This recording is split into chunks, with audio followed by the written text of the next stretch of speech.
Welcome back to my kitchen, everyone.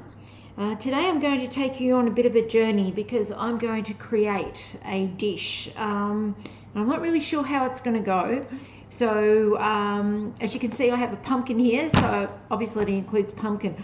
What I'm going to do is try to create a roasted pumpkin feta cheese ravioli, possibly with a burnt sage butter sauce to go with it. So stick with me and we'll see how this is all going to turn out. So first of all, I've got my pumpkin.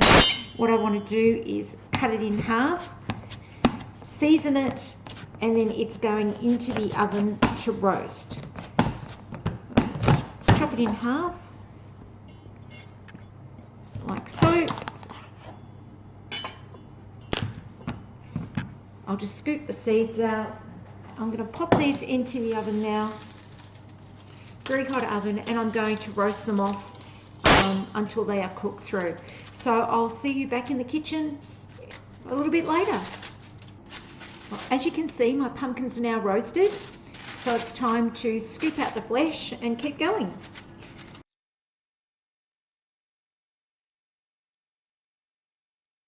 Now that I've got all the flesh out of the pumpkin, I need to mash it all down. Now, I'm going to see how well I go with a fork. If I find that I can't mash it well enough, I will just use a stick blender. But as it is really cooked well, it's mashing up very easily. So I was thinking about these and thought, well, okay, what are some of the flavours that I like with pumpkin? For me, sage is a must. I absolutely love sage with pumpkin. The other thing I really like with pumpkin is nutmeg. Believe it or not, nutmeg and pumpkin work beautifully together. So maybe next time you're roasting some pumpkin, just sprinkle a little bit of nutmeg over it before you put it in the oven, and let me know what you think. Okay, this pumpkin's mashed up really well, so I'm quite happy with that. Don't need to use the stick blender. Okay, so it's time to start adding my other ingredients to the pumpkin. Now, here I've got some marinated feta. I marinate my own feta. So what I do is I just buy a block of plain feta, or just a quantity of plain feta. I break it up and put it into jars. I add some bay leaves to it. I add a clove of peeled garlic, some fresh oregano, or dried, whatever you've got. And then I top the jars with olive oil. Here's one that, see if I can show it to you. Oops. This one, okay, so that's a new jar sitting there. So yeah, and then I just keep them in the fridge for when I want to use them. I just find marinating my own, they're the flavours that I like in my, with my feta cheese. So yeah, I do it myself. Okay, so what we're going to do is, going to pull out some of these chunks of feta and just crumble it into the pumpkin. Just a bit of a crumble here. At the end of the day, I don't want this too pureed up, simply because you don't want them getting all sloppy or going all sloppy once you place them into the ravioli or the ravioli dough. It really needs to hold its shape, so bit chunky works really well. Okay, as you can see, look, I use my fingers when I cook. The thing is that my hands are clean, I'm touching the food, so just turn the camera a bit there. I'm the one touching the food, so yeah, I just use my hands. If you feel more comfortable, you could, you know, break this up with a fork and knife, or, you know, if you want to put gloves on, put some disposable gloves on. But at the end of the day, I actually enjoy feeling the texture of the food I'm cooking with. So anyway, just put that all there. Probably got, I don't know, maybe 100 grams of feta in there. So I'll just hold the bowl up so you can have a look. About 100 grams of feta in there. I'll just wash my hands and come back to you. Right, okay, so we've got our feta in there. So next thing we need is to think about what we're going to use for seasoning. As I said, I love sage. So I just popped out into the garden and I picked some absolutely beautiful fresh sage leaves here. So I'm going to grab a few of those, probably, oh, let me think, 1, 2, I have a look at about half a dozen. The leaves are huge. So 4, 5, 6. Not to worry about the rest because I am going to use them one way or another in whatever sauce that I'm going to create for this. So what I'm going to do is I want them finely chopped. I'm going to add my nutmeg. I'm going to go for about 1/4 spoon, I think. That should be enough. Probably going half a teaspoon of nutmeg. And now we need our seasoning. We need salt and pepper. Now don't forget I did salt the pumpkin to begin with. However, it will need a little bit more. So some salt and lots of cracked black pepper.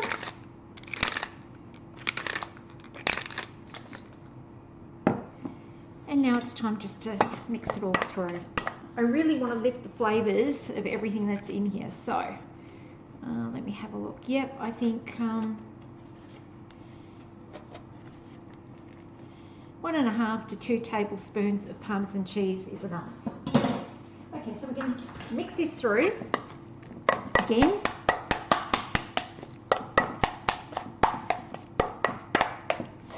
Right, so this is now my filling ready for my ravioli. So what I'm going to do now is I will just pop this into the fridge so it can chill a bit, and it'll just make it a lot easier to handle. And we'll start working on the dough for the ravioli. One thing I should have mentioned, don't hesitate to taste what you're cooking. If you don't taste it, you won't know whether the seasoning is right. You know, you really need to taste your cooking. So I did it off camera, but I have tasted this just to see if I had enough seasoning, if I had to adjust anything. It tastes very nice, so I'm not going to do it. But yeah, always remember, taste what you're cooking along the way. So this is how I make my egg pasta.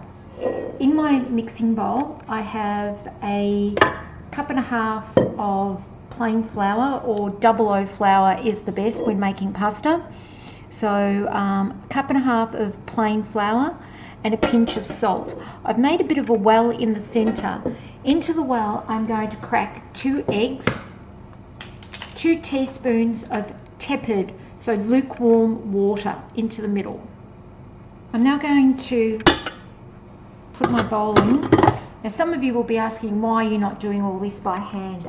Yes, I used to, but I'm finding as I'm getting older, the wrists are getting more tired. So if a machine can help me in the initial stages, I let it help me.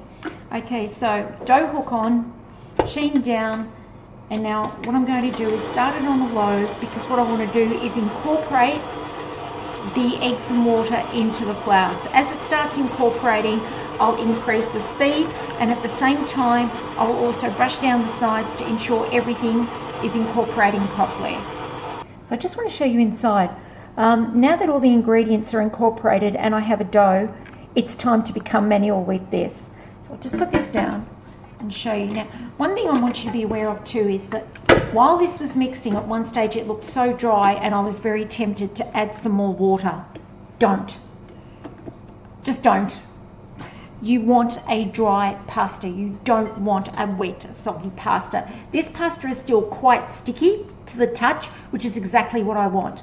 I don't want a soggy pasta. So at this point now, we take it away from the machine and we start doing a little bit of hard work. Just before we start working with the dough, I just wanted to mention something. I know in some of my cooking tips I've mentioned how I use disposable gloves when making a dough. Yes, I most definitely do if I'm starting from scratch with dry ingredients and wet ingredients and incorporating them together. But because I brought this together using my mixer, it was quite firm, so I go straight into just using my hands. When you're kneading a dough like that, you'll find that it's very difficult to do it with gloves on anyway. So yeah, I would never knead the dough with my gloves on. Definitely when bringing ingredients together, the wet and the dry, but once it's reached the dough stage, No, I just do it myself. Welcome back to the kitchen, everyone. Right, well, I actually put the pasta in the fridge so it would chill up a little bit better. So I've had it sitting there for about 20 minutes or so. So it's time to start rolling this out.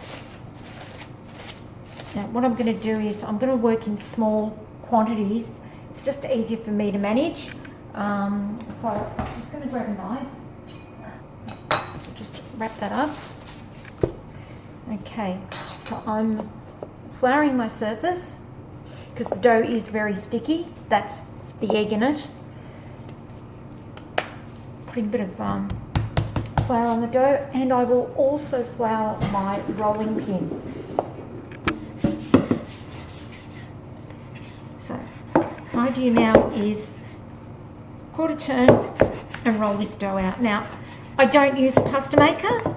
I always do it by hand. I did have a pasta maker years ago, and it spent more time in the cupboard than being used, so I got rid of it. And I just do it the old-fashioned way. That's the way that my dad showed me how to make pasta and work with dough, so it's what I do. Now, the idea is you want this really, really thin. So you're just going to have to work with me. Lots of muscle action here, lots of flour, and I'm just going to keep pulling this dough out. Right, so I've rolled out 2 sheets of pasta, roughly the same size. I'm just going to measure them up now and just even them up, just to make it a little bit easier when I put that filling on. Just taking off the edges here. I roughly want them the same size. Let's have a look. Yeah, that should just about work, I think. Okay, cool. I'm just taking one of the sheets off and leaving it on a floured surface. Okay. So now it's time to add our ravioli filling. So just grabbing that out of the fridge.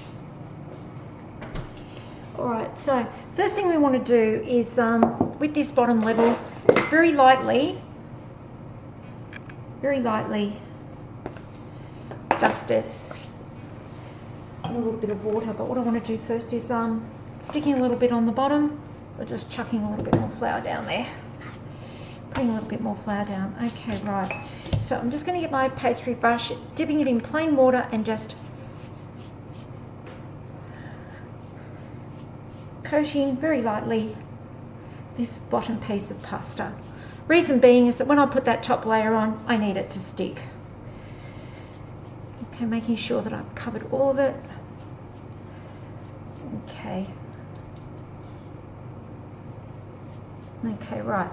So now we're just going to grab a teaspoon and we're going to start putting a teaspoonful of pasta, of our filling on the pasta. So what we're going to do now is grab our top layer and place it on top. Just giving it a bit of a stretch just to make sure that everywhere is covered. And what I'm doing is I am pressing down as I place it on top, because I want to make sure that it is sealed to the bottom layer. Rightio. Okay, now what I do at this point is I use my hands and cup them around each little mound.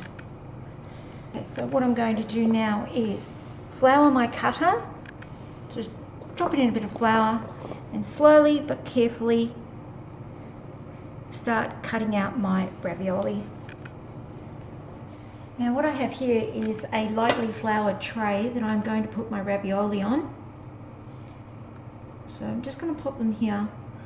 Now, once you've reached this point, I have another step I need to show you before I do this, but I'll just put these on the tray first. Okay, what I want to show you is something that you have to do with ravioli. So I'm just grabbing a toothpick. Now, the last thing you want when you start cooking your ravioli is for your ravioli to explode and you end up with just soggy bits of pasta. So what I do is I get a toothpick, and in each ravioli I prick it. That way they don't explode and I don't end up with soggy messes of pasta and nothing in them. Welcome back to my kitchen, everyone. So it's time now to cook the ravioli and to make the burnt butter sauce that they're going to be in. So I've got a pot of water on at the moment, almost coming up to the boil, just waiting for that to boil. Once it does, I'll start putting some of the ravioli in. I just wanted to run through the ingredients of the sauce that I'm making with it for tonight. It's just basically a burnt butter sage sauce. So my ingredients are, I have this absolutely beautiful, see it, it's a Gippsland Jersey butter, lightly cultured, lightly salted, so I'll be putting some of that in my pan, melting that down. Once that melts down and starts to froth, I've got a handful of fresh sage leaves out from my garden, which I'll throw in. Burnt butter sauce, very, very quick to do. It virtually is what it says. The butter will go from that yellow colour through to a light golden, through to a full golden brown. At that point you have your burnt butter sauce. So what I'm going to do then is that the ravioli that will be cooked will get put into the butter sauce and just mix through it so they're coated. And then when it comes time to serve, what I've got here is I have grated some fresh pecorino cheese, and I have made up a, let's see if I can get that in the screen, yeah. I have made up a walnut and almond crumb. Basically what that is I toasted some walnuts and almonds together, then I crushed them up, not till they're really, really fine. I wanted it more like a crumb texture, and that will just get sprinkled on top of the dish. Okay, so this water's almost come to a boil, and we're ready to start. Butter here, I'm just going to put them in. I'll see how it goes. I might need a little bit more. We'll just see as we go anyway. Alright, that's good. Now I want that butter to melt first before I put the ravioli in, because I need that sauce ready by the time the ravioli are ready, because it'll literally be straight out of the water, straight into the sauce. Frothing up nicely. Okay, so I'm just popping those sage leaves in now. They smell beautiful, fresh out of the garden. About to start putting my ravioli in. So gently drop in your ravioli. Another thing about cooking ravioli, don't ever overcrowd your pan of boiling water. You know, I've got a big pot here. I'm only going to put about 6 to 8 at a time. They will cook really quickly. So, right, okay. 1, 2, 3, 4, 5, 6, 7. Whack one more in. 2. Yep. So we've got 8 in there, and it's just going to leave them for about 2 minutes. So what I'm going to do is I'm going to actually just pick up one of the ravioli and put it into the butter sauce, which is, I don't know if you can see this colour now, but I have reached the colour of a burnt butter sauce. I'm going to see if I can come in. I don't know how well this is going to pick it up, but it's gone that golden nutty colour, and that is now ready. Okay, so I've lowered the heat completely on that. I don't want it to go any further, and what I'm going to do is pick up my ravioli and see if I can actually toss it through the butter sauce. I think, you know, I'll go this way with it, just being a little bit careful, because of the steam that's coming off, the water that's coming off the ravioli as I pick them up.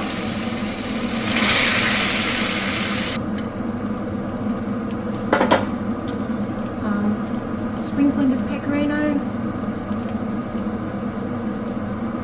sprinkling of my crumb, and there you have it, everyone.